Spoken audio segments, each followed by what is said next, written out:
मेरा नाम शंकर शिवा है, मैं बाइटू बालोतरा से हूँ। कल मेरा वीडियो आपने देखा होगा, कल मेरा पॉलिटिकल साइंस का इंटरव्यू था। वो मैंने वीडियो में जो चीज आपको समझाने वाला हूँ, कल मैं खुद इंटरव्यू देखा है, मेरा खुद का डेफ सबमिट करके है, वहां किस तरह की चीजें चाहिए, क्या क्या रिक्वायरमेंट है, उसके अकॉर्डिंग मैं आपको समझाने वाला हूँ। कुछ और क्वेश्चन जो कौन सी किताबें पढ़नी है, कितनी तैयारी करनी है, क्या है, उसके बारे में मैं भी लास्ट में बात करूंगा। पहले हम डिटेल फॉर्म की बात करते हैं कि इस फॉर्म को संतान संबंधी विवरण तभी आएगा जब आपका विवाह हो चुका होता है। अविवाहित है तो आपको यहाँ पे NA लिखना है, नॉट यहाँ उस बच्चे का नाम लिखो, डेट ऑफ बर्थ लिखो, 2 है तो यहाँ पे लिखो, 3 है तो आपको नौकरी नहीं मिलेगी, इसलिए तीसरे का नाम नहीं लिखना है, सिर्फ और सिर्फ 2 का ही नाम। हेलो दोस्तों, मेरा नाम शंकर शिवा है, मैं बाइटू बालोतरा से हूँ। कल मेरा वीडियो आपने देखा होगा, कल मेरा पॉलिटिकल साइंस का इंटरव्यू था। वो मैंने अपना एक्सपीरियंस आपके साथ शेयर किया, बहुत सा प्यार दिया आपने सभी साथियों ने। और कुछ साथियों के नीचे कमेंट आ रहे थे कि सर NOC का क्या करना है, हमारा डेफ कैसे है। कुछ ऐसे स्टूडेंट्स हैं जिनका भी पॉलिटिकल साइंस का इंटरव्यू बाकी है, कुछ ऐसे हैं जिनका हिस्ट्री ज्योग्राफी उनका भी बाकी है। डेफ सबको भरना होता है, इसको हम डिटेल्ड फॉर्म कहते हैं। ये जो डिटेल्ड फॉर्म है आपका, ये सबको भरना होता है। आपने और भी वीडियोस देखे होंगे, आपको इसके बारे में बताया गया होगा कि आपको ये कैसे भरना है। लेकिन इस वीडियो में जो चीज आपको समझाने वाला हूँ, कल मैं खुद इंटरव्यू देखा है, मेरा खुद का डेफ सबमिट करके है, वहां किस तरह की चीजें चाहिए, क्या क्या रिक्वायरमेंट है, उसके अकॉर्डिंग मैं आपको समझाने वाला हूँ। कुछ और क्वेश्चंस थे आपके जो कौन सी किताबें पढ़नी है, कितनी तैयारी करनी है, क्या है, उसके बारे में मैं भी लास्ट में बात करूंगा। पहले हम डिटेल फॉर्म की बात करते हैं कि इस फॉर्म को आपको कैसे भरना है। सबसे पहले जब आप RPSC में जाते हो, जैसा भी हिस्ट्री वालों की कॉल हुई है, तो आपको जमा कराने को बोला है, तो आपको डेफ जो कि पेज संख्या जो RPSC साइट से मिलेगा, पेज संख्या 49 से लेकर 58 तक आपको डाउनलोड करना है, उसकी कॉपी निकाल लेनी, डबल कॉपी निकालनी है। यानी आपको डिटेल्ड फॉर्म की 2 कॉपियां और आपके जो डॉक्यूमेंट्स हैं उनकी 1 कॉपी आपको वहां लगेगी। ये जो डिटेल्ड फॉर्म है, इसको कैसे भरना है, ये सारा मैं पूरा डिटेल में समझाने वाला हूं। जो मैंने कल एक्सपीरियंस किया, आपको उसमें अगर उस तरह से अगर आप भरेंगे तो आपको किसी प्रकार की कोई समस्या नहीं आएगी। आप देखिए इसको। पहले आपसे कह रहा है विस्तृत आवेदन पत्र के साथ ऑनलाइन में 50 रुपए की राशि की रसीद संलग्न करें। इसके लिए आपको क्या करना है, इसके लिए आपको आपकी SSO ID SSO खोलनी है, उसके अंदर जाना है और ऑफलाइन सर्विस करके वहां एक नाम आएगा, ऑफलाइन सर्विस। वहां ऑफलाइन सर्विस में जब आप दबाओ, वहां जाओगे तो वहां डिटेल्ड फॉर्म का ऑप्शन आएगा, तो आपकी भर्ती ऑटोमेटिक आ जाएगी, सहायक आचार्य 2023। फिर नीचे डिटेल्ड फॉर्म आएगा, वहां आप डाउनलोड कीजिए। ये सारा काम आपको ई-मित्र से करना है, आप स्वयं नहीं करें मोबाइल फोन से, क्योंकि मोबाइल फोन से आप करते हैं तो फोन पे से आप 50 रुपए कटाने की कोशिश करेंगे, वो कटेगा नहीं। इसलिए मैंने भी किया था, नहीं हुआ, इसलिए आप ई-मित्र से ही करवाएं। ई-मित्र से जाके ई-मित्र के अंदर से ही पैसा कटवाएं, या फिर नेट बैंकिंग से पैसा कटवाएं। नेट बैंकिंग जब आप पैसा कटाएंगे तो आपको एक रसीद दी जाएगी, आप रसीद प्राप्त कर लें। वही रसीद आपको सबसे ऊपर रखनी है, यानी जब आप RPSC में डॉक्यूमेंट जमा कराने जाए, सबसे ऊपर वही आएगी, उसके नीचे आपका डिटेल्ड फॉर्म आएगा। तो आई होप आपको ये समझ में आएगा कि SSO ID से ऑफलाइन सर्विस से आपका ये निकलेगा, ई-मित्र से निकाला है या नेट बैंकिंग से ही निकाला, ताकि आपका ये डाउनलोड हो सके। अदरवाइज ये डाउनलोड नहीं होगा, फिर आपको और ज्यादा समस्या आएगी। दूसरा, इस तरफ आपसे कह रहा है आवेदक का हस्ताक्षरित नवीनतम फोटो। यहाँ आप नवीनतम फोटो लगाएं। नवीनतम फोटो का मतलब है अगर आपके पास जो आपने एप्लीकेशन फॉर्म भरा उस वक्त जो फोटो था, अगर वो है तो वो लगा दीजिए, अगर आपने नया खींचा है वो लगा दीजिए। उसके बाद में आप यहाँ पर साइन करने, आधा साइन पेपर पे होना चाहिए और आधा साइन आपका जो है वो फोटो पे जाना चाहिए, जैसा कि मैंने किया था। ये जब आप भर देंगे, यहाँ आप अपना रोल नंबर, जो भी आपका रोल नंबर है वो भर दें। यहाँ आवेदन संख्या, यानी जब आपने फॉर्म भरा था उसमें क्या आवेदन संख्या, ये आपको खाली छोड़ना है, क्योंकि अभी हमारा मैरिज क्रमांक नहीं है, रिजल्ट आएगा उसके बाद आएगा। फिर आपसे कह रहा है ऑनलाइन जमा प्राप्ति की क्रमांक। अब जो आपने 50 रुपए कटवाए हैं, इसकी रिसिप्ट मिली है, इस रिसिप्ट के अंदर एक रिसिप्ट नंबर लिखा आएगा, वो रिसिप्ट नंबर आपको यहाँ लिखना है और आगे लिख देना है 50 रुपए, यानी रुपए कितने वो और रिसिप्ट नंबर लिखना है। ये जब आप कर देंगे, उसके बाद आपसे कह रहा है विज्ञापन या शुद्धि पत्र संख्या। ये जो हमारा विज्ञापन आया था, विज्ञप्ति आई थी, तो यहाँ पे विज्ञप्ति का नंबर लिखना है, सहायक आचार्य 2023 01 करके ऐसी विज्ञप्ति है, वो आप डाउनलोड कर लेना। उसके ऊपर सबसे ऊपर लाइन ये लिखी हुई। फिर पद कोड, यानी आपका सब्जेक्ट कितने नंबर पे है। जैसे मेरा सब्जेक्ट पॉलिटिकल साइंस था, 18 नंबर पे है। अगर आप हिस्ट्री से ज्योग्राफी से हैं तो उस विज्ञप्ति के अंदर कौन से नंबर पर आपके सब्जेक्ट का नंबर लिखा हुआ वो यहाँ पर लिखना है। पद का नाम आपका सहायक आचार्य हो जाएगा, या आप असिस्टेंट प्रोफेसर या कॉलेज लेक्चरर लिख सकते हैं। विभाग का नाम आपको कॉलेज एजुकेशन लिखना है, यानी कॉलेज आपके पूछा है कि आप किस कैटेगरी से आते हो। अगर आप जनरल से आते हो, जिस कैटेगरी से भी आप आते हो, वहां पे आपको क्या लिखना है, उस कैटेगरी के आगे हाँ लिखना है। अगर जैसे मान लो आप जनरल, हाँ लिख दीजिए। अगर आप जनरल से नहीं आते हो तो फिर आपको क्या लिख देना है, यहाँ पर क्रॉस करना है। जैसे मैं ओबीसी से था, मेरा मैं भर देता हूँ, मैं क्रिमिनल नहीं था, मैं ओबीसी से था तो मेरा हाँ हो गया, ठीक है। बाकी जो भी है उसमें हमारा क्रॉस हो जाएगा। आपको ये ध्यान रखना है कि जो आपकी कैटेगरी नहीं है उसमें क्रॉस कर दीजिए, जो आपकी कैटेगरी उसमें राइट का निशान लगा दीजिए। फिर जन्म स्थान मांग रहा है आपसे, राज्य आपका राजस्थान है, राजस्थान भरिए, दोनों जगह पे राजस्थान भरिए। आपका जिला जो है, मेरा जिला बालोतरा था तो मैंने बालोतरा भरा, आप भी अपने जिले का नाम भरिए, तहसील का नाम भरिए, और कोई टिप्पणी है तो भरिए, नहीं तो इसको क्या छोड़ दीजिए खाली। अब आपसे कह रहा है अतिरिक्त विशेष श्रेणी, अगर इससे संबंधित कुछ है आपके पास, जैसे अगर आप अविवाहित हैं, ये अतिरिक्त विशेष श्रेणी के लिए है, ना कि अपने के लिए। अभी अगर आप विवाहित भी हैं तो यहाँ पर हाँ नहीं करना है, ठीक है, ये सब क्रॉस करने हैं। बशर्ते आप विधवा हैं, डिवोर्सी हैं, या फिर आप किसी प्रकार के विकलांग हैं, भूतपूर्व सैनिक है, उत्कृष्ट खिलाड़ी है, एनसीसी कैंडिडेट है, तो ही आपको राइट का निशान लगाना है। अगर आप एक सामान्य अभ्यर्थी है तो आपको इन सारे के अंदर क्रॉस लगाना है, क्योंकि विद्या विशेष, ये अतिरिक्त विशेष श्रेणी है, इसमें आपको कुछ नहीं करना है। सेवारत कर्मचारी, अगर अब आप नौकरी में हैं, नौकरी कैसे, राज्य सेवा कर्मचारी हैं, और राजपत्रित हैं, मंत्रालय है, पंचायत राज है, या विभागीय कर्मचारी है। अगर आप फर्स्ट ग्रेड नहीं है तो आप अराजपत्रित में हाँ भरिए, बाकी सब में आप क्या भर दीजिए, क्रॉस भर दीजिए। और बाकी इसके अलावा अगर किसी नौकरी में आप हैं उसके अकॉर्डिंग आपको इसको क्या कर देना है, फिल कर देना है।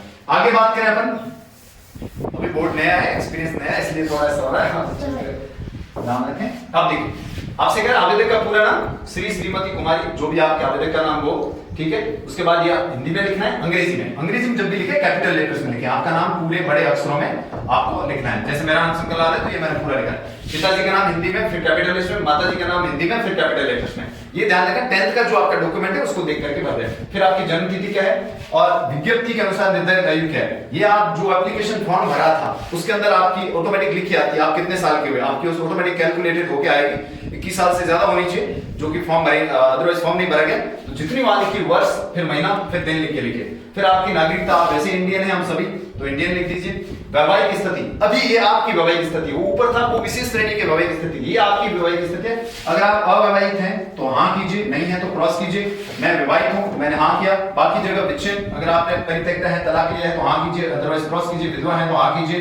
पुनर्विवाहित हैं यानी दोबारा विवाह हुआ है तो हाँ कीजिए, अदरवाइज क्रॉस कीजिए। इसके बाद विवाह का विवरण है, यानी आप विवाहित होने की स्थिति में है तो विवाहित लिखिए, पुनर्विवाहित नहीं है तो क्रॉस लगा दीजिए यहाँ पे, या फिर इसमें आप ऐसे लिख सकते हैं NA, नॉट एप्लीकेबल, ये लिख सकते हैं। फिर अपनी पत्नी का नाम लिखिए, विवाह किस तारीख को हुआ, विवाह का स्थान कौन सा है, ये सारा का सारा डिटेल जो आपको आपका विवाह प्रमाण पत्र है उस पे मिलेगा, वहां से लेना है। पंजीयन संख्या, पंजीयन स्थान और पंजीयन अधिकारी जो ग्रंथ साहब जिसने बनाया उसका। अगर आप अविवाहित हैं तो आपको कुछ नहीं करना है, NA लिख के इसको ऐसे क्रॉस कर देना है। ये सारी डिटेल आपको यहाँ पर इस पेज से भरनी है। अब अगले पेज पे चलते हैं।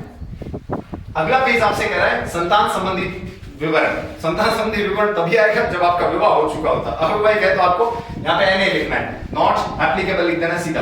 अगर आप विवाहित हैं और आपके एक बच्चा, तो यहाँ उस बच्चे का नाम लिखो, डेट ऑफ बर्थ लिखो। 2 है तो यहाँ पे लिखो, 3 है तो आपको नौकरी नहीं मिलेगी, इसलिए तीसरे का नाम नहीं लिखना है, सिर्फ और सिर्फ 2 का ही नाम आपको लिखना है।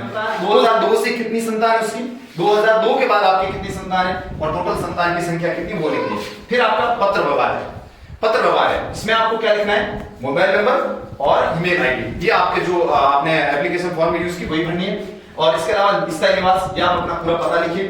फिर आपसे कह रहा है शैक्षणिक योग्यताएं क्या क्या है आपकी, यानी आपसे शैक्षणिक योग्यताएं मांगी जा रही है। चलो आपसे शैक्षणिक योग्यताएं मांगी जा रही है, इसको थोड़ा आपको ध्यान से भरना है। इसको कैसे भरना है, देखो मैट्रिक हाई स्कूल 10वीं का आपका बोर्ड क्या है तो BSER, board of secondary education, अगर आप राजस्थान से कर रहे हैं तो ये भरिए, ठीक है। कौन से वर्ष में किया, कितने प्राप्तांक है, नंबर कितने हैं, ये लिखते हो क्या ध्यान रखना। जैसे मान लो मेरे 362 थे 500 में से, आपको पहले 362 लिखना है, फिर 600 लिखने, ठीक है, जितने में से आए तो मेरे 362 से 600 में से तो ये संख्या लिखनी है, ठीक है। 12वीं में आपके 500 में से आते हैं, मान ले तो आपके 370 है, तो ये ऊपर आपको जो प्राप्तांक है वो लिखने हैं, नीचे आपके जो टोटल मार्क्स हैं कितने में से हैं उसका परसेंटेज यहाँ आएगा, और ग्रेड कौन सा है, फर्स्ट डिवीजन पास हुए, सेकंड डिवीजन पास हुए, आपके SC BC कौन सा, 10वीं में तो हमारे सारे होते हैं। 12th में आपको क्या लिखने हैं, जो जो सब्जेक्ट आपने लिए, हिंदी अंग्रेजी अनिवार्य वो नाम नहीं लिखने हैं, इसके अलावा 3 सब्जेक्ट जो आप लेते हैं वो यहाँ पे लिखने हैं। फिर अवधि, कोर्स की अवधि जो है वो एक साल करें, प्रयास कितने आप एक करें, ठीक है, एक बार नहीं आपने बात किया। अगर आपने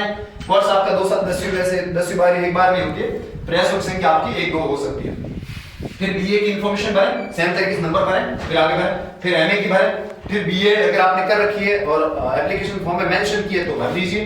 फिर पात्रता नेट, सेट, गेट, कैट, इसमें से जो भी, अगर आपके पास नेट है तो नेट का लिख दीजिए, सेट है तो सेट का लिख दीजिए यहाँ पर। फिर आपके पीएचडी है तो पीएचडी लिख दीजिए, पीएचडी नहीं है तो इसको छोड़ दीजिए।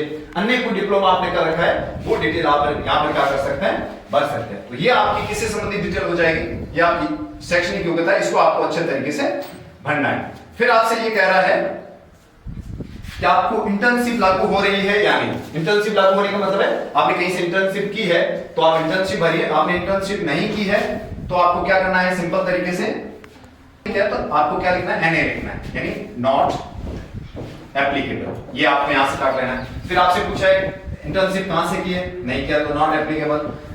पद हेतु आवश्यक अनुभव है, नॉट एप्लीकेबल। इसके लिए आपने कोई अलग से कुछ किया तो वो नॉट एप्लीकेबल। यहाँ एनए लिख सकते हो, आपने अगर कुछ नहीं किया है, अगर आपने किया है तो फिर आप इसके लिए ला सकते हो। अब अगले पेज पे चलते हैं। ये आपसे मांग रहा है अतिरिक्त विस्तृत सूचना। अब आप यहां ध्यान से देखिए, आपसे कह रहा है सूचना भिन्न कार्य क्या क्या कार्य, तो उसका विवरण लिखिए। यानी अगर आप नौकरी में हैं, सरकारी, जैसे मैं सरकारी नौकरी में था, मैंने पहले क्या किया, यहाँ एनए भर दिया, नॉट एप्लीकेबल। बाद में मुझे वहां चेंज करना पड़ा। जितनी आपने नौकरियां की, अभी मैंने 2 नौकरी की है। मेरा पहले लेवल 2 में था सिलेक्शन, तो मैंने वहां की डिटेल लिखी, मेरी एम्प्लॉय आईडी लिखी, फिर मैंने नियुक्ति विभाग लिखा, जिला शिक्षा अधिकारी, पद ग्रहण कब किया, कब पद छोड़ा कब, ठीक है, स्थायी हूं अस्थायी हूं, कितना वेतन मिलता है और कौन से नंबर पे मैंने ये लगाया है, ठीक है। फिर अभी काम में सेकंड ग्रेड हूं तो मैंने यहाँ सेकंड ग्रेड लिखा, विभाग सारा लिख करके इसको भरा। अगर आप पहले कहीं और जॉब कर चुके हैं, सारी डिटेल यहाँ लिखनी है। 3 नौकरी की, 3 की, 2 की, 2 की, 1 की तो 1 की, ये आपको जरूर भरना है अगर आप जॉब में हैं।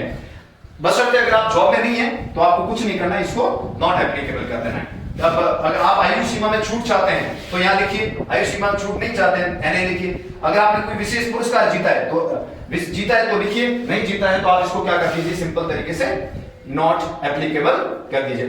फिर अगर आपने कोई शोध किया है, पुस्तक शोध पत्र प्रकाशित हुआ है तो आप यहाँ लिख सकते हैं, नहीं हुआ तो एनए लिख दीजिए। फिर आपको कभी ब्लैक लिस्ट किया गया है, अगर ब्लैक लिस्ट किया गया है तो ठीक है वो लिख दीजिए, नहीं किया गया तो नॉट एप्लीकेबल लिख दीजिए। आपके ऊपर कोई आपराधिक प्रकरण यानी आपके ऊपर केस वगैरह है तो ठीक, नहीं है तो यहाँ पे लिख दीजिए। और ये आपसे कह रहा है, ये ध्यान से पढ़ना आपको। मैं ये जो चीज लिखी हुई है इसको थोड़ा ध्यान से देखें, इसको आपको जो करना है, मैं शपथ पूर्वक घोषणा करता हूं मेरे द्वारा जो चीज बताई ऊपर जो भी आपने जानकारी दी है वो सही है। अगर सही नहीं है, झूठी या गलत है तो नियमानुसार मेरी कार्रवाई होगी। मैं लिखित रूप सूचित करना परीक्षा में मेरे 2 से ज्यादा बच्चे नहीं है, ये भी सारी घोषणा, ये आप पढ़ लीजिएगा इसको। तो ये सारी चीज यहाँ पर आप अपना साइन कर दीजिएगा पूरा, और यहाँ अपना स्थान लिख करके डेट लिख दिए। साइन वही करना है जो आपने एप्लीकेशन फॉर्म में भरा था तब किया था, ये ध्यान रखना है। ऐसा नहीं एप्लीकेशन फॉर्म भरते वक्त अलग साइन किया, क्योंकि आरपीएससी में जब आप जाओगे एप्लीकेशन फॉर्म पे आपने जो साइन किया, परीक्षा के दौरान जो आपने जब एडमिट कार्ड पे जो साइन किया वो साइन सेम होना चाहिए। इसलिए साइन वही करें जो आपके एप्लीकेशन फॉर्म में है। तो यहाँ से ये भरना जरूर है, ऊपर भले एनए आया आपका, ठीक है। ये जो डिटेल है आप जरूर भरें, यहाँ साइन कर दें और वहां पे स्थान और दिनांक लिख दें। अगले पेज पे चलते हैं अपन। ये संलग्न सूची वाला पेज है, ये पीछे रह गया था, इसको ध्यान से समझें। इसमें आपको क्या करना है, इसमें सिंपली मैट्रिक 10वीं का आपके पास जो प्रमाण पत्र है यानी 10वीं की जो मार्कशीट है उसको जारी क्रमांक, उसका दिनांक है, ठीक है, और कितने नंबर पे लगाए, यहाँ ऐसे नंबर लगाए। जैसे 10वीं का मार्कशीट आपको सबसे ऊपर रखना है 1 नंबर, फिर आपको 10वीं में अगर आप पहले की हैं तो 10वीं की पहले उपाधि आती है, ठीक है, तो वो लगाए। नहीं है तो आप इसको ऐसे कर दें। फिर 2 नंबर पे आपकी 12वीं की मार्कशीट हो जाएगी, अगर उपाधि है तो नंबर लगा दें, नहीं है तो आप ऐसे कर दें। फिर बीए की मार्कशीट लगाएं 3 नंबर, फिर बीए की डिग्री लगाएं 3 नंबर, 4 नंबर पे, ठीक है, ये 3 हो जाएगा, ये 4 हो जाएगा। फिर आपसे कह रहा है आपके एमए की डिग्री लगाएं 5 नंबर, फिर एमए की अंक तालिका लगाएं, फिर एमए की डिग्री लगाएं, ये हो जाएगा 5-6 नंबर। फिर अनुभव प्रमाण पत्र आपके पास कुछ भी है वो लगा सकते हैं, यहाँ बीएड लिख सकते हैं। फिर आपके लिखा हुआ है अन्य प्रमाण पत्र। ये जो अन्य प्रमाण पत्र के बाद वाला जो ऑप्शन दे रखा है, यहाँ ध्यान दें, यहाँ ध्यान दें। आवेदन अन्य प्रमाण पत्र में आप यहाँ पे बीएड लिख सकते हैं अगर आपने एप्लीकेशन फॉर्म भरा।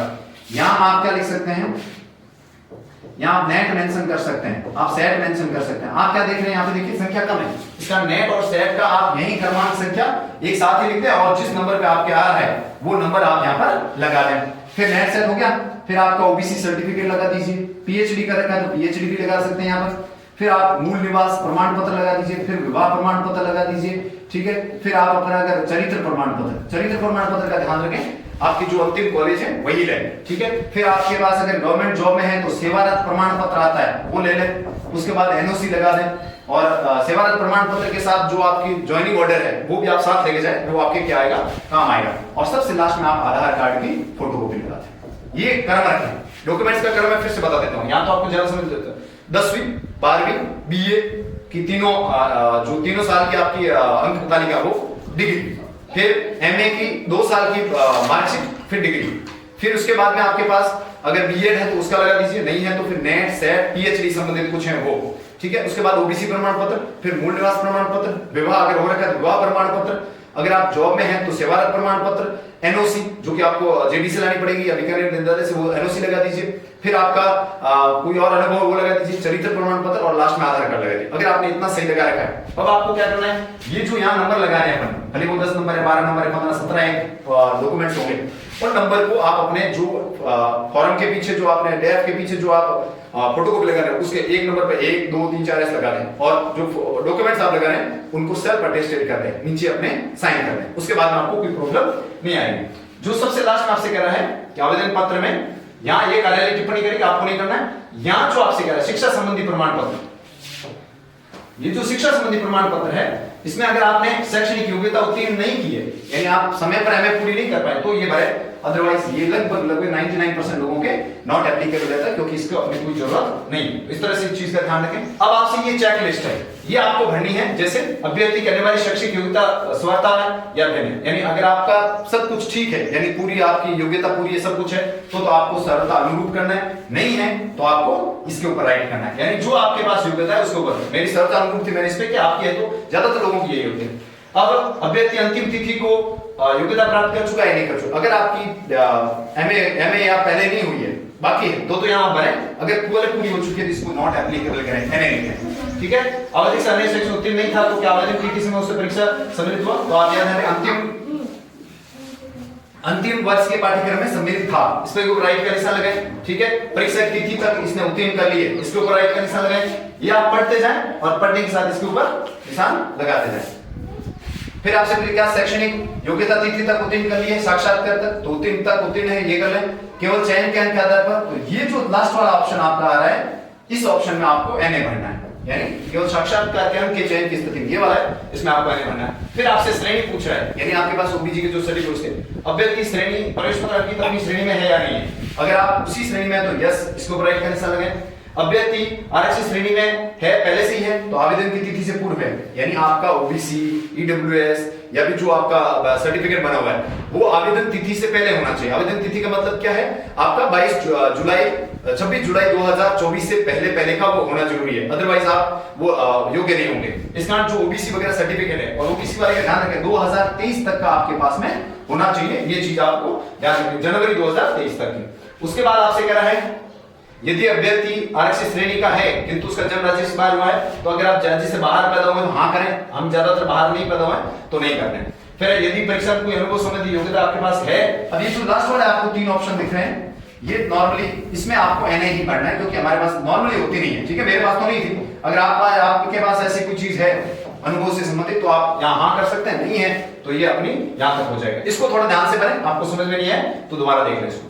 फिर देखिए अभ्यर्थी की विज्ञप्ति में निर्धारित आयु क्या है, यानी जो मैंने पहले बताया था शुरुआत में, एप्लीकेशन फॉर्म में आपकी जो उम्र है, ठीक है, वो यहाँ महीने और दिन भरना है। फिर विज्ञप्ति के अनुसार तिथि आयु, ये आप ध्यान रखें, ये आपकी 21 वर्ष है और ये 40 वर्ष है, ये आपको मैं बता देता हूँ। आप यहाँ पे ये भर सकते हैं 21 वर्ष, यानी विज्ञप्ति में कितने साल तक का 21 वर्ष वाला और अधिकतम 40 साल वाला। अभ्यर्थी की श्रेणी कौन सी, जैसे मेरी ओबीसी एनसीएल थी, ठीक है, मेरी ओबीसी नॉन क्रिमिनल थी, जो भी आपकी श्रेणी है उसका नाम यहाँ पर लिख दें। इसके बाद आपसे पूछा जा रहा है ये पुनरीक्षण, ये आवेदन इतना कुछ भर दें, उसके बाद आपने यहाँ पे साइन कर लें। बाकी जो कुछ भी दे रखा है इसको आपको हाथ नहीं लगाना है, क्योंकि ये आपके लिए नहीं है, ये हमारे लिए नहीं है, ये कार्यालय उपयोग के लिए दे रखा है, ठीक है। ये सारे वो भरेगा जो कार्यालय वाला, और कार्यालय वाला यही लिखेगा कि आप क्लियर माना जाए या नहीं, यानी आपको प्रोविजनल में रखें या आपके डॉक्यूमेंट पूरे हैं, वो सारा ये वो भरेगा, आपको इसके अंदर कुछ भी नहीं करना है। यहाँ ध्यान रखना है, ये जो जहां लिखा है ना कार्यालय, ये पुनरीक्षा टिप्पणी या दाखिला आपसे कह रहा है अटेस्टेशन फॉर्म। वैसे अटेस्टेशन फॉर्म आपको भरना है, इतना कोई वहां ध्यान देता नहीं अटेस्टेशन पे, क्योंकि ये पुलिस वेरिफिकेशन के लिए होता है, उनको कोई मतलब नहीं, आरपीएस उससे कोई मतलब नहीं। ये तब काम आता है जब हम नौकरी लग जाते हैं, कॉलेज में ज्वाइनिंग लिख जाते हैं, तब काम आता है। आपको फिर भी भरना है, इसके अंदर जो कुछ भी अंग्रेजी में लिखा हुआ है उसको समझते हुए आप क्या कर सकते हैं, इसको देखिए। यहां आपसे क्या मांग रहा है, फुल नेम, अपना पूरा नाम लिखिए, रोल नंबर लिखिए, मैरिट नंबर अपने पास है नहीं, मोबाइल नंबर लिख दीजिए, ठीक है। आपका एड्रेस लिखिए, जिला लिखिए, पिन कोड लिखिए, परमानेंट एड्रेस, ये दोनों आप सेम हो सकते हैं। आपसे पूछ रहे हैं कि क्या आप बांग्लादेश पाकिस्तान कहीं से आए हैं, ये नॉट एप्लीकेबल है, एनए लेते हैं, आप नहीं आए अपन ऐसे किसी जगह से, ठीक है। फिर आपसे कह रहा है कहीं आप बाहर गए हैं किसी और राज्य में, किसी देश में, अगर वो है तो नॉर्मली एनए होता है, आप इसको नहीं भरें। अगला आपसे जो पॉइंट है वो आपसे मांग रहा है आपके पिता नेशनलिटी, बाय बर्थ कहां जन्म हुआ है, ज्यादातर इंडियन ही है, प्लेस ऑफ बर्थ कहां जन्म हुआ है, कहां काम करते हैं, और प्रेजेंट एड्रेस क्या है उनका वो लिखना है आपको, और परमानेंट एड्रेस। मम्मी का सेम तरीके से भरिए, वाइफ है अगर आपके उनका भरिए, भाई है अगर आपके उनका भरिए, और सिस्टर जो है उनका भरिए। नॉर्मली आपको ये चीजें भर देनी है, ठीक है। वैसे कोई आरपीएससी में इसके लिए आपको रोकेगा नहीं कि कितने हैं वहां, क्योंकि आरपीएससी में अटेस्टेशन फॉर्म चेक नहीं करते, वो देखते हैं कि अटेस्टेशन फॉर्म लगा हुआ है या नहीं, बस इतना, ये पुलिस वेरिफिकेशन में काम आएगा। फिर आपसे पूछ रहा है कि इंफॉर्मेशन फर्निश्ड, आपके बेटा बेटी कहीं बाहर पढ़ रहे हैं तो लगाइए, अदरवाइज बाहर नहीं पढ़ रहे एनए कर दीजिए। फिर आधार कार्ड के आपको लास्ट 4 नंबर लिखने हैं, वो यहाँ लिखिए, नेशनलिटी इंडियन लिखिए, डेट ऑफ बर्थ लिख दीजिए, आपकी जो एडवर्टाइजमेंट यानी जो विज्ञप्ति में आपकी उम्र है वो लिखिए। फिर 10वीं में क्लास, ये जो एज ऑफ मैट्रिकुलेशन लिखा है इसमें आपको ध्यान रखना है, 10वीं क्लास में आपकी कितनी एज थी वो लिखिए, जिला कौन सा है, फिर राज्य कौन सा है, ठीक है, आपका धर्म कौन सा है, इतना भर दीजिए। क्या आप शेड्यूल्ड एरिया से आते हैं, अगर आप आते हैं तो ठीक है, नहीं आते हैं एससी एसटी से तो आप इसको खाली छोड़ सकते हैं। ये एड्रेस, यहाँ पे क्या भरना है, आपकी 10वीं स्कूल कहां से की, 12वीं कहां से किया, फिर आपने बीए कहां से किया वो भरे, लास्ट में आपका एमए का रखा वो भर दे, ठीक है। फिर अगर आपके पास कोई भी किसी प्रकार का अगर आपके पास अनुभव है, जैसे मैं टीचर था तो मैंने मेरा लिखा, आप अगर किसी प्रकार जॉब में तो वो यहाँ मेंशन कर सकते हैं, ठीक है। फिर आपसे कह रहा है अगर आपको किसी कारणवश निकाला गया है, यानी जहां काम कर रहे थे कुछ ऐसी गलतियां हुई आपसे उसकी वजह से निकाला गया, वो ये मेंशन करें। ये जो यहाँ लिखा हो इसमें आपके नो नो नो ये होना चाहिए, जैसे क्या आपके ऊपर कभी एफआईआर हुई है, नो, ठीक है, क्या आप कभी अरेस्ट हुए हैं, गिरफ्तार हुए, नो, ठीक है, कभी आपको प्रोसिक्यूट किया गया है यानी आपके ऊपर कभी सजा हुई है, नो, ठीक है, डिटेंशन में रखा गया है, आपको कभी भी बाउंड डाउन रखा गया है, कोर्ट ऑफ लॉ जाना पड़ा है, कोर्ट में जाना, ये नॉर्मली नो होना चाहिए आपका। अगर आपका यस है तो उसका रीजन आपको लिखना है, क्योंकि केस वगैरह हुआ है कोर्ट में आपके कोई फैसला वगैरह है तो आप उसके अकॉर्डिंग करें। मेरे सारे नो थे इसलिए मैं आपसे ये कहूंगा नो करें, ठीक है, और लास्ट में आप भर दें, तो इस तरह से आपका पूरा हो जाए, एमए लिख दें इसके अंदर। फिर आपसे कह रहा है 2 ऐसे लोगों के नाम लिखिए जो आपके क्षेत्र में आपको जानते हो, तो जो 2 लोग आप जानते हैं उनका नाम लिख दीजिए, ऐसे व्यक्ति का लिखिए जिसको आप संपर्क हो सके, है ना, अगर आरपीएससी वाले करना चाहें। फिर आप ये सर्टिफाई कीजिए कि मैं जो भी इंफॉर्मेशन दी है बिल्कुल एकदम सही दी है, खुद का यहाँ साइन कर लीजिए, और साइन करने के बाद में यहाँ आपने लिख दीजिए। फिर आपसे कहता है एक कोई भी फर्स्ट ग्रेड या प्रिंसिपल जो भी आपके पास में है, जो भी गजेटेड ऑफिसर है वो आपको ये भर के देगा, वो देखे देगा कि मैं इस आदमी को, यानी आपको पिछले 5 साल से 6 साल से जान रहा हूं या 2 साल से जान रहा हूं, वो साइन करके देंगे। इसके साथ ये आपका क्या हो जाएगा, पूरा हो जाएगा। ये हमारा फॉर्म था। ये जो अंतिम वाला जो मैंने 5-6 टॉपिक बताया आपको, इनका ध्यान रखें, ये आपका अटेस्टेशन फॉर्म है। इस अटेस्टेशन फॉर्म में आपको क्या ध्यान रखना है, इसमें ज्यादा आपको कुछ भी नहीं ध्यान रखना है, वहां पे आपको ये फोटो लगा के जाना है, यहाँ एक फोटो लगा देना। उसके बाद में ये हमारा जो शुरुआत से मैंने आपको डेप बताया, इसको आप आराम से तसल्ली से भरें। कोई इसी प्रकार की कोई समस्या आपको आती है तो आप कमेंट सेक्शन में मुझे बता दीजिएगा, मैं आपको उसमें हेल्प करूंगा। जो चीज मैंने आपको बताई यहाँ पे, ये मेरा कल का अनुभव था। अगर आप ऐसी सारी चीजें करके जाते हैं तो आपका कीजिएगा, ये फोटो जो है 2 फोटो लगेंगे, 2 डेप बनेंगे आपके, तो यहाँ फोटो लगा के आधा पेज पे और आधा यहाँ पे साइन करके लेके जाए। ये 50 रुपए की जो आपकी रसीद है इसको अलग ही रख लें, वो अपने आप ले लेंगे। जितने भी डॉक्यूमेंट है आप खुले रख सकते हैं, या तो आप पिन लगा के ले जाइए या फिर आपको छेद करके वो डालने की जरूरत नहीं, क्योंकि आरपीएससी में वो कागज चेक करेंगे, वो करेंगे। अब आप मैं थोड़ा प्रोसीजर बता देता हूं। अगर आप अंदर जाते हैं, जैसे ये कागज आपने तैयार कर लिया, अंदर लेके जाएंगे, ऊपर आपको लाइब्रेरी में बिठाएंगे, वहां आपको एक टोकन लेंगे, टोकन एक डब्बे में मिलता है, ठीक है, वो आप टोकन उठा लीजिए, फिर उससे सीट मिल जाएगी। वहां जाके आप बैठेंगे तो सामने वो लोग बैठे रहते हैं जो डॉक्यूमेंट चेक करते हैं, तो आपको बारी बारी डॉक्यूमेंट मांगेंगे, आपसे कहेंगे कि आप डॉक्यूमेंट दीजिए, तो आपको डॉक्यूमेंट देगा तो एक बाबू लगा होता है, वो क्या करता है उसको धागा डाल देता है, ठीक है। फिर जो अधिकारी आते हैं जो चेक करने वाले वो आएंगे और फिर आपसे डिटेल फॉर्म मांगेंगे, एक फोटो साथ में जरूर लेके जाएं। जब ऊपर आप जाते हैं तब अपना ये फोटो लगाने एक एक्स्ट्रा फोटो और आधार कार्ड, ठीक है, और एक परमिशन लेटर। जब आपका आरपीएससी में कॉल आएगा इंटरव्यू का तो साइट पर एक परमिशन लेटर खुलेगा, वो आपको डाउनलोड करके साथ में इसके साथ नहीं लगाना, अलग से लेके जाना है। तो आपको ऊपर क्या होगा, आधार कार्ड और फोटो देके, परमिशन लेटर देके आपका पहले ऑथेंटिकेशन होगा, फोटो खींचेगा, आपको ऑथेंटिकेट करके फिर अंदर जाने देंगे, ठीक है। फिर आपको टोकन नंबर मिल गया, वहां बैठ गए। फिर आपको क्या करना है, जो डॉक्यूमेंट्स अभी आपने क्रम में लगाया 1 2 3 4 5 में, उसके ओरिजिनल जो डॉक्यूमेंट्स हैं वो अपने हाथ में रखें। फॉर्म उन्होंने ले लिया है, अब आपसे वो मांगेंगे एक एक करके कि आप ये 10वीं की दीजिए, 12वीं की दीजिए, बीए की दीजिए, आप देते जाइए और वो आपको कमियां होंगी, गलतियां होंगी, बता देंगे। अगर डेफ में कुछ भी आपको समझ में नहीं आता तो खाली छोड़ दें। क्यों? क्योंकि जो अधिकारी बैठा है वो आपको कह देगा कि ये चीज आपकी भरी हुई नहीं है, आप भर दीजिए। तो आप इतना चिंतित होकर नहीं जाए, अरे मेरे डेफ में कुछ खाली रह गया, मुझे बाहर निकाल देंगे, ऐसा कुछ नहीं होता। डेफ में किसी एंट्री की वजह से कभी किसी को बाहर नहीं निकाला जाता। आप एक चीज ध्यान रखें, अगर आपके डॉक्यूमेंट्स पूरे हैं तो आपको किसी प्रकार कोई समस्या नहीं आएगी। ये कोशिश करें कि आपके सारे डॉक्यूमेंट्स पूरे ही हों, क्योंकि अगर आपके डॉक्यूमेंट्स पूरे नहीं होंगे आपको प्रोविजनल में डालने की समस्या है। प्रोविजनल का मतलब क्या है? वो आपके फॉर्म के ऊपर लिख देंगे कि आपके ये डॉक्यूमेंट बाकी है, इतने तारीख तक ये जमा करो। उसके बाद क्या होगा? आपका इंटरव्यू करवा देंगे, फिर आप बाद में जमा कराओगे। तो जैसे मानो मेरा सही निकल गया तो मेरे तो इंटरव्यू होके मेरे कागज आगे चले जाएंगे, आपके कागज वहीं रहेंगे, और जब फाइनल रिजल्ट आएगा तो हमारा तो रिजल्ट आ जाएगा, हमारी काउंसलिंग कॉलेज भी मिल जाएगी। आपका प्रोविजनल की वजह से वो पीछे रहता जाएगा, जिसकी वजह से आपके अच्छे मार्क्स होते हुए भी आपको अच्छा कॉलेज नहीं मिल पाएगा। इसलिए कोशिश करें कि आपके किसी प्रकार के डॉक्यूमेंट्स में कोई कमी नहीं होनी चाहिए, ताकि आप प्रोविजनल में जाने से बचें। डिग्रियां सारी लेके जाएं, और अगर कोई भी गलती है आपके फॉर्म में, ठीक है, एप्लीकेशन फॉर्म में गलती है, विवाह प्रमाण, तो एक एफिडेविट बनाना है। एफिडेविट क्या होता है? आप वकील के पास जाकर तो लिख देंगे मेरे फॉर्म में ये गलतियां, एफिडेविट बना के लेके जाए तो एफिडेविट से चल जाएगा। जाति प्रमाण पत्र की बात करो, 2023 का अगर आपके हैं, जनवरी 2023 तक का है तो आपको कुछ भी नहीं करना है। जनवरी 2023 से जून तक का है, आपकी कोई समस्या नहीं है, वो चल जाएगा। 22 का है तो नया बना लें और 22 वाला साथ में लेके जाए, नया भी दिखा दें। उससे पहले का है तो फिर एफिडेविट लगा के वहां करें। आपकी ओबीसी सर्टिफिकेट या फिर जो भी सर्टिफिकेट है वो साबित होना बहुत जरूरी है, अदरवाइज आपको कैटेगरी में नहीं रखा जाएगा।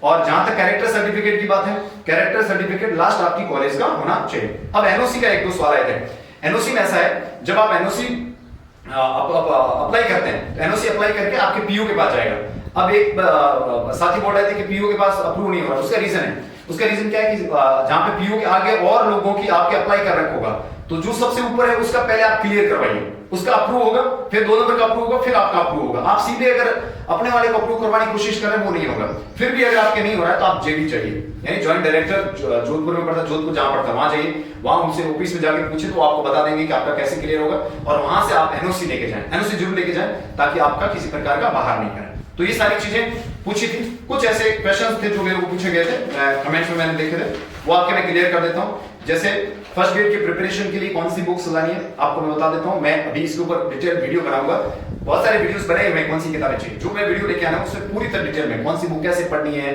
उसका इंपॉर्टेंस कितना है, प्रीवियस ईयर में उसके कितने क्वेश्चंस आ रहे हैं, ये सारा डिस्कशन करेंगे। अगर मैं इसको जल्दबाजी में लाऊंगा तो उसका कोई खास मतलब रहेगा नहीं, तो इसको मैं आराम से लाने। एनओसी वाली अपनी बात हो गई।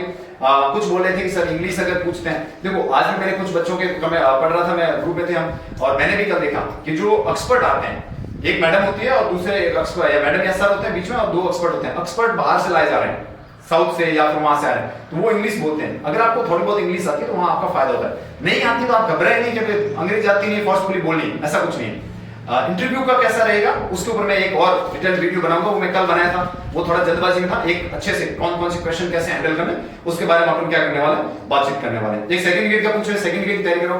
देखो मैं आपसे बताना चाहता हूं कि अभी सेटअप नहीं है, थोड़ा दिन टाइम लगेगा। उसके बाद में अपन क्या करने वाले हैं, first grade, college lecturer, second grade, political science से संबंधित आपका जो कुछ भी है मैं फ्री ऑफ कॉस्ट इसी यूट्यूब चैनल पे आपको अवेलेबल करवाने वाला हूं। वो भी विद अच्छी किताब से कैसे पढ़ सकते हैं, कौन से नोट्स पढ़ने कौन से नहीं पढ़ने, उससे कोई लेने, आप अच्छी किताब से, अच्छी किताब को किस तरह से आप हैंडल कर सकते हैं। और मैंने इतने अच्छे मार्क्स कैसे है, मेरे अभी असिस्टेंट प्रोफेसर 127 नंबर आ रहे हैं, इसका रिजल्ट भी अच्छा गया है। वो लास्ट फाइनल होना ना होना वो भगवान के हाथ में है, लेकिन नंबर अच्छे में वो कैसे मैंने प्राप्त किए, वो सारी डिटेल स्ट्रेटेजी मैं धीरे धीरे लाऊंगा। तब तक हमारा रिजल्ट भी आ जाएगा, तो उसके बाद उसको लाने का थोड़ा मजा भी अलग रहेगा। इसलिए आप चैनल से जुड़े रहें। कल आप जुड़े, आपने बहुत अच्छा प्यार दिया, आगे भी इस तरह से जुड़े रहें और लोगों को भी शेयर कीजिए, आपको इन चीजों का बहुत फायदा होने वाला है। और ये डिटेल फॉर्म से संबंधित मैंने आपको जानकारी दी, इसमें किसी प्रकार की समस्या तो मैं मेरा नंबर पिन करूंगा, उसको आप आराम से देख करके मुझे पूछ सकते हैं, मैं आपको बता दूंगा। ये सिर्फ पॉलिटिकल साइंस के लिए, अगर आप जियोग्राफी के, हिस्ट्री के स्टूडेंट भी हैं, आपको डेफ इसी तरीके से बढ़ना है। हिस्ट्री के कुछ स्टूडेंट्स हैं, उनकी कहना था कि सर हमारा जो डेफ है वो जमा करवाना है, हाँ ऑनलाइन जमा, और आपको मांग रहे हैं सीधा डाक से दे दीजिए, आप खुद जाके जमा कराएं तो अच्छा रहेगा, क्योंकि आपको कोई कमी रहेगी तो आपको वो पता चल जाएगी। और वैसे डाक से करवाओगे तो भी फाइनल जब इंटरव्यू देने जाओगे तब आपकी कमी आपको वहां बता देंगे, आपकी कमी है तो उस दिन आप अपने डॉक्यूमेंट्स लेके जाएं। तो आप जुड़े, बहुत बहुत धन्यवाद आपका। और भी इस वीडियो को शेयर कीजिएगा, और भी ऐसे इंफॉर्मेटिव वीडियोस आपको मिलते रहेंगे। थैंक यू, आप जुड़े उसके लिए बहुत बहुत धन्यवाद। Thank you very much.